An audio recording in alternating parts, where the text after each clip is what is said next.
The old story about climate protection is that it's costly, or it would have been done already.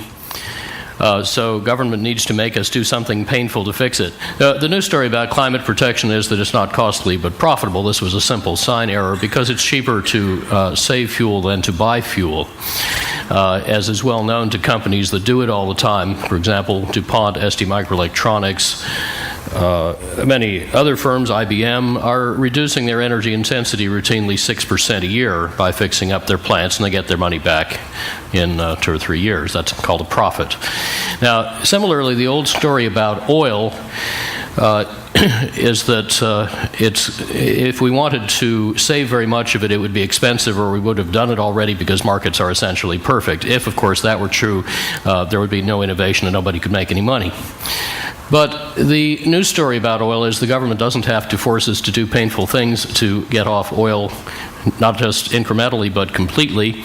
Quite the contrary, the United States, for example, can completely eliminate its use of oil and rejuvenate the economy at the same time, led by business for profit, because it's so much cheaper to save and substitute for the oil than to keep on buying it.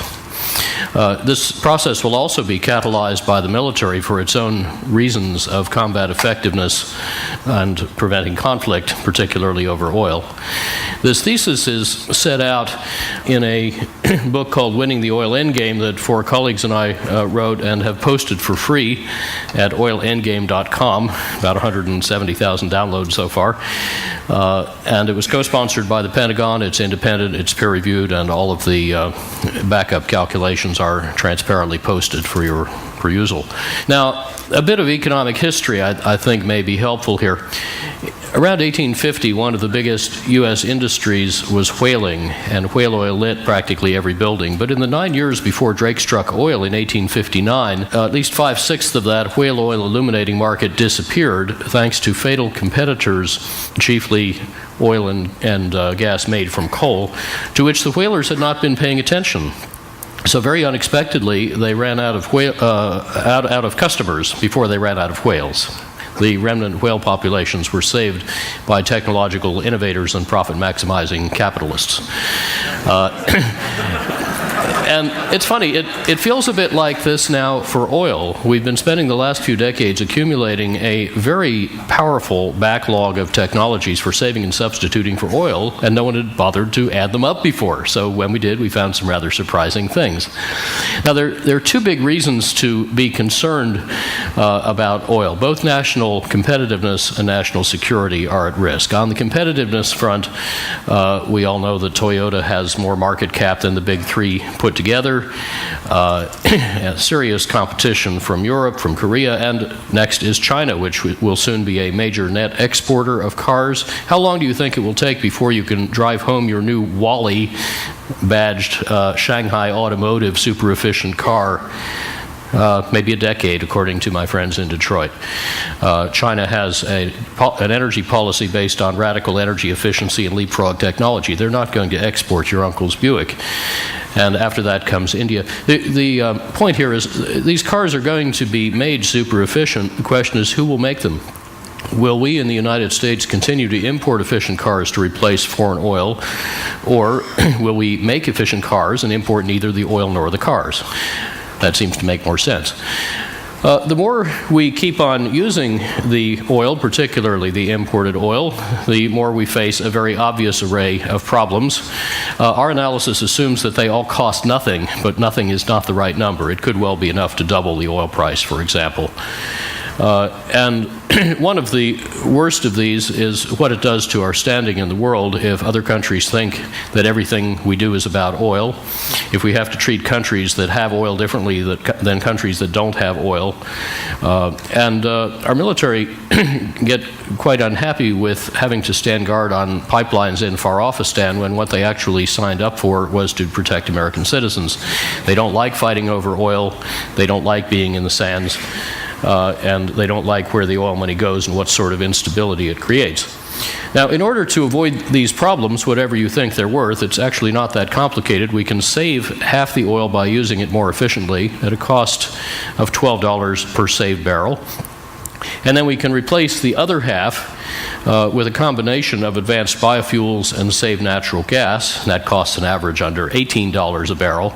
And compared with the official forecast that oil will cost $26 a barrel in 2025, which is half what we've been paying lately, that will save $70 billion a year, starting quite soon.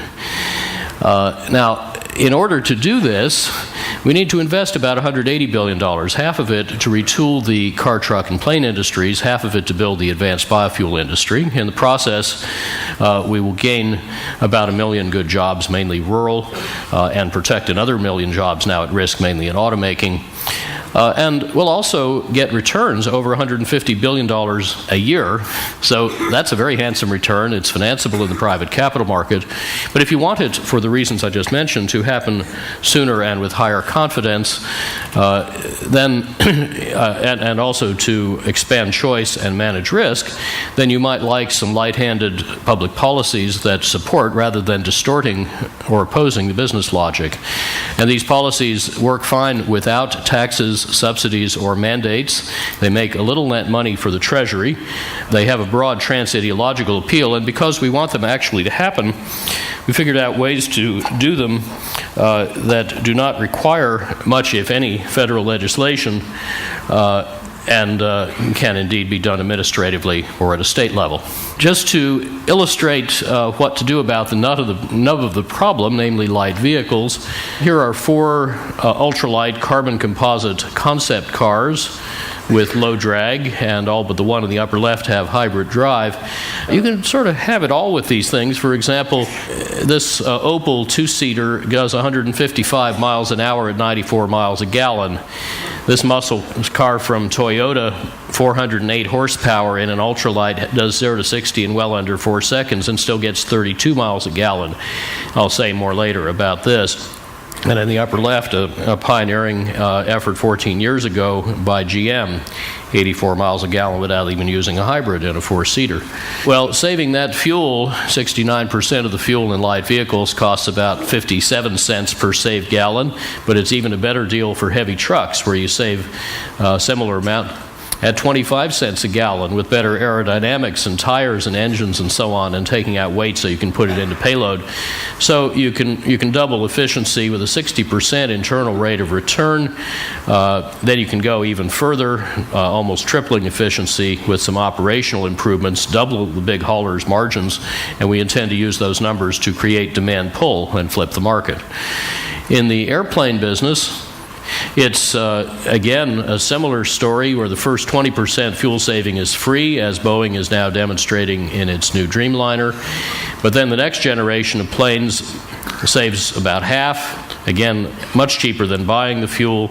And if you go over the next 15 years or so to a blended wing body, kind of a flying wing, with internal engines, then you get about a factor 3 efficiency improvement at comparable or lower cost. Let me focus a minute on the light vehicles, the cars and light trucks, because we all know the most about those. Probably everybody here drives one. And yet we may not realize that in a standard sedan, of all the fuel energy you feed into the car, 7/8 never gets to the wheels. It's lost first in the engine, idling at 0 miles a gallon, the powertrain, and accessories. So then of the energy that does get to the wheels, only 1/8 of it, half of that goes to heat the tires and road or to heat the air the car pushes aside, and only this little bit, only 6%, actually ends up accelerating the car and then heating the brakes when you stop. In fact, since 95% of the weight you're moving is the car, not the driver, less than 1% of the fuel energy ends up moving the driver. This is not very gratifying after more than a century of devoted engineering effort. Moreover, three-fourths of the fuel use is caused by the weight of the car, and it's obvious from the diagram that every unit of energy you save at the wheels is going to avoid wasting another 7 units of energy getting that energy to the wheel. So there's huge leverage from making the car a lot lighter. And the reason this has not been very seriously examined before was a common assumption in the industry that, well, then it might not be safe if you got whacked by a heavy car, and it would cost a lot more to make, because the only way we know how to make cars much lighter was to use expensive light metals like aluminum and magnesium. But these objections are now vanishing through advances in materials. For example, we use a lot of carbon fiber composites in sporting goods.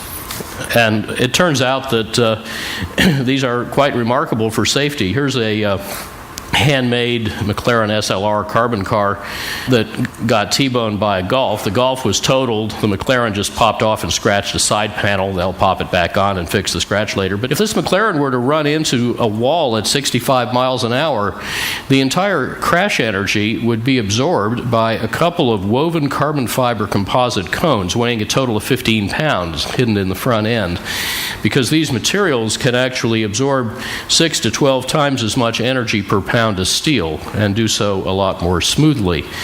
And this means we've just cracked the conundrum of safety and weight. We can make cars bigger, which is protective, but make them light. Whereas if we made them heavy, they'd be both hostile and inefficient. And when you make them light in the right way, that can be simpler and cheaper to make. And you can end up saving money and lives and oil all at the same time. I showed here 2 years ago a little bit about a design of your basic uncompromised quintupled efficiency suburban assault vehicle. And this is a complete virtual design that is production costed, manufacturable, and the process needed to make it is actually coming toward the market quite nicely. We figured out a kind of a digital inkjet printer for this very stiff, strong carbon composite material, and then ways to thermoform it, because it's a combination of carbon and nylon, into whatever complex shapes you want, like the one just shown at the auto show by one of the tier 1 suppliers. And the manufacturing you can do this way gets radically simplified because the auto body has only, say, 14 parts instead of 100, 150. Each one is formed by one fairly cheap die set instead of 4 expensive ones for stamping steel. Each of the parts can be easily lifted with no hoist. They snap together like a kid's toy. So you got rid of the body shop, and if you want, you can lay color in the mold and get rid of the paint shop. Those are the 2 hardest and costliest parts of making a car. So you end up with at least 2/5 lower capital intensity than the leanest plant in the industry, which GM has in Lansing. And the plant also gets smaller. Now, when you go through a similar analysis for every way we use oil, including buildings, industry, feedstocks, and so on, you find that of the 28 million barrels a day the government says we will need in 2025, well, about 8 of that can be removed by efficiency by then, with another 7 still being saved as the vehicle stocks turn over, at an average cost of only $12 a barrel instead of $26 for buying the oil. And then another 6 can be made robustly competitively from cellulosic ethanol and a little biodiesel without interfering at all with the water or land needs of crop production. There's a huge amount of gas to be saved, about half the projected gas at about 1/8 of its price. And here are some no-brainer substitutions of it with lots left over. So much, in fact, that after you've handled the domestic oil forecast from areas already approved, you have only this little bit left, and let's see how we can meet that, because there's a pretty flexible menu of ways. We could, of course, buy more efficiency. Maybe you ought to buy efficiency at $26 instead of $12, or wait to capture the second half of it. Or we could, of course, just get this little bit by continuing to import some Canadian and Mexican oil, or the ethanol the Brazilians would love to sell us, but they'll sell it to Japan and China instead, because we have tariff barriers to protect our corn farmers and they don't. Or we could use the saved gas directly to cover all of this balance, or if we used it as hydrogen, which is more profitable and efficient, we'd get rid of the domestic oil too. And that doesn't even count, for example, that available land in the Dakotas can cost effectively make enough wind power to run every highway vehicle in the country. So we have lots of options, and the choice of menu and timing is quite flexible. Now, to make this happen quicker and with higher confidence, there's a few ways government could help. For example, feebates, a combination of a fee and a rebate, in any size class of vehicle you want, can increase the price of inefficient vehicles and correspondingly pay you a rebate for efficient vehicles. You're not paid to change size class, you are paid to pick efficiency within a size class in a way equivalent to looking at all 14 years of life cycle fuel savings rather than just the first 2 or 3. This expands choice rapidly in the market and actually makes more money for automakers as well. I'd like to deal with the lack of affordable personal mobility in this country by making it very cheaply possible for low-income families to get efficient, reliable, warranted new cars that they could otherwise never get. And for each car so financed, scrap almost one clunker, preferably the dirtiest ones. This creates a new million-car-a-year market for Detroit from customers they weren't going to get otherwise because they weren't creditworthy and could never afford a new car. And Detroit will make money on every unit. It turns out if, say, African American and white households had the same car ownership, it would cut employment disparity about in half by providing better access to job opportunities. So this is a huge social win, too. Governments buy hundreds of thousands of cars a year. There are smart ways to buy them and to aggregate that purchasing power to bring very efficient vehicles into the market faster. And we could even do an X-Prize-style golden carrot that's worth stretching further for. For example, $1 billion prize for the first U.S. automaker to sell 200,000 really advanced vehicles like some you saw earlier. Then the legacy airlines can't afford to buy the efficient new planes they desperately need to cut their fuel bills, but if you felt philosophically you wanted to do anything about that, there are ways to finance it and at the same time to scrap inefficient old planes so that they, if they were otherwise to come back in the air, they would waste more oil and block the uptake of efficient new planes. Those parked inefficient planes are worth more to society dead than alive. We ought to take them out back and shoot them and put bounty hunters after them. Then there's an important military role that in creating the move to high-volume, low-cost commercial production of these kinds of materials, or for that matter, ultralight steels that are a good backup technology, the military can do the trick it did in turning DARPANet into the internet. Just turn it over to the private sector and we have an internet. Same for GPS. Same for the modern semiconductor industry. That is, military science and technology that they need can create the advanced materials industrial cluster that transforms the civilian economy and gets the country off oil, which would be a huge contribution to eliminating conflict over oil and advancing national and global security. Then we need to retool the car industry and do retraining and shift the convergence of the energy and ag value chains to shift faster from hydrocarbons to carbohydrates and get out of our own way in other ways and make the transition to more efficient vehicles go faster. But here's how the whole thing fits together. Instead of official forecasts of oil use and oil imports going forever up, they can turn down with the $12 a barrel efficiency, down steeply by adding the supply side substitutions at $18, all implemented at slower rates than we've done before when we paid attention. And if we start adding tranches of hydrogen in there, we are rapidly off imports and completely off oil in the 2040s. And the one thing I'd like to point out here is that we've done this before. In this 8-year period, 1977 to 85, when we last paid attention, the economy grew 27%. Oil use fell 17%. Oil imports fell 50%. Oil imports from the Persian Gulf fell 87%. It would have been gone if we'd kept that up one more year.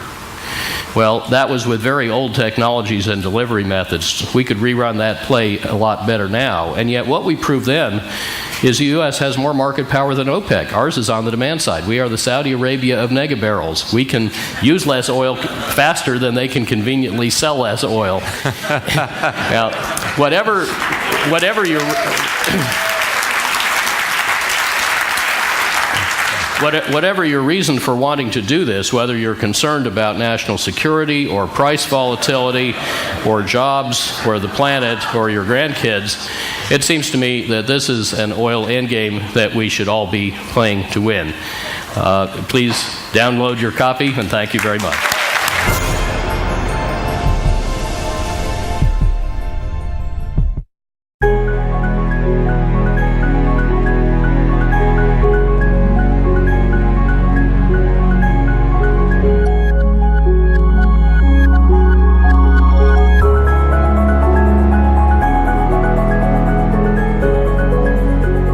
Often, when things are allowed the freedom to take shape, they tend to reshape everything.